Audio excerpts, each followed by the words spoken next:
All right, so this is a C6 gear train that's just been rollerized. I found a few threads on the Big Block Ford forums, and then there was a YouTube video by a guy named Frank Merkel, I think.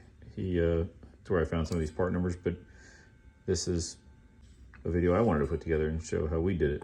So might be a few cuts and trying not to make you guys too dizzy, but next shot I'll have it all taken apart. All right, here we would just start out at the back. This is the low sprag inner race. It actually bolts into the case. We ended up that overall thickness being about 1/007.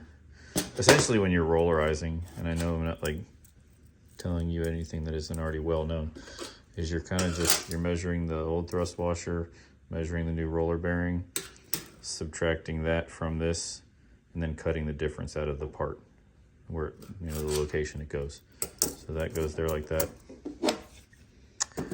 But that part it's from, where is it? It's from here. It's a 4R100. This is like the overdrive main shaft, whatever you want to call it.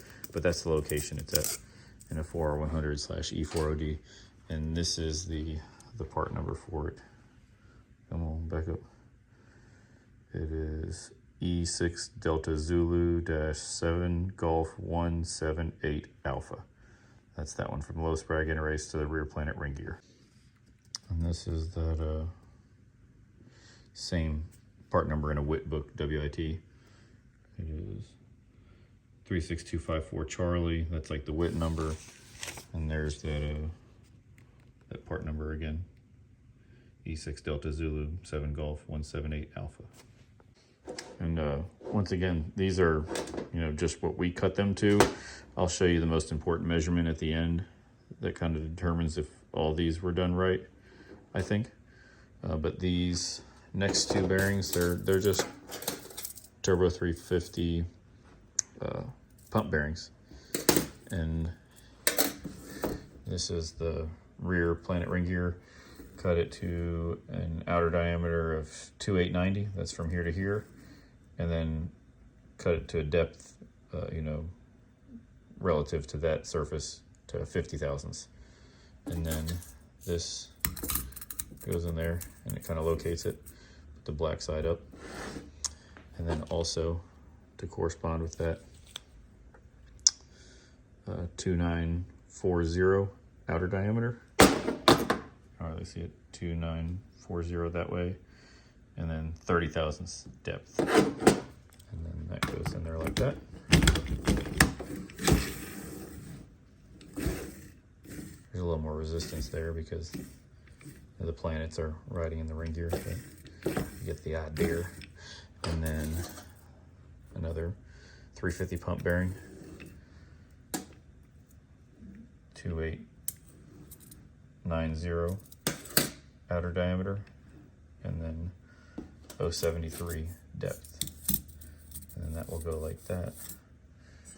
And then this is the shell, or the sun gears, whatever you want to call them. Those go in here like this.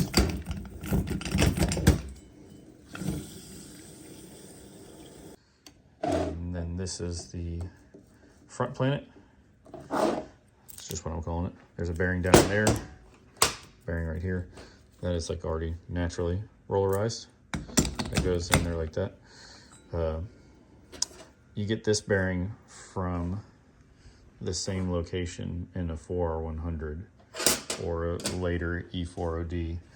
This is the WIT part number, 36235 Charlie Alpha.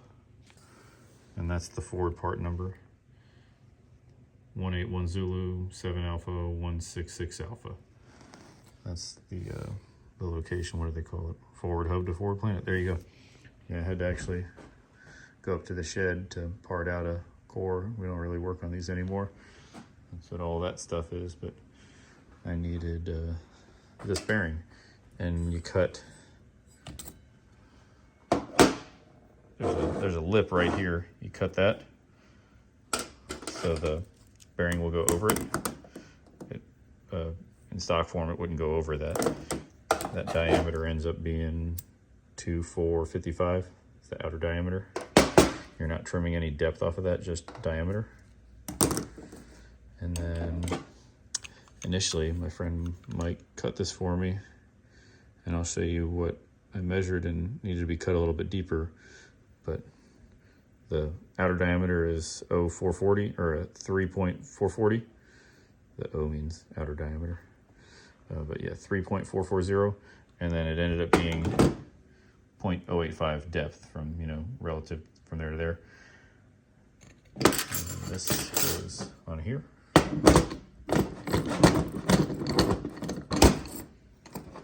And then this just drops on there.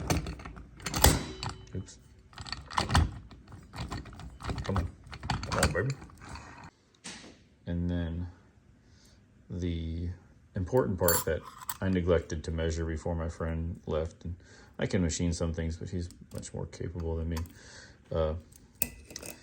That bearing, in stock form, it's already a roller bearing. It rollerizes between the forward drum and the front planet. This goes like this. But what I didn't measure is, you want this measurement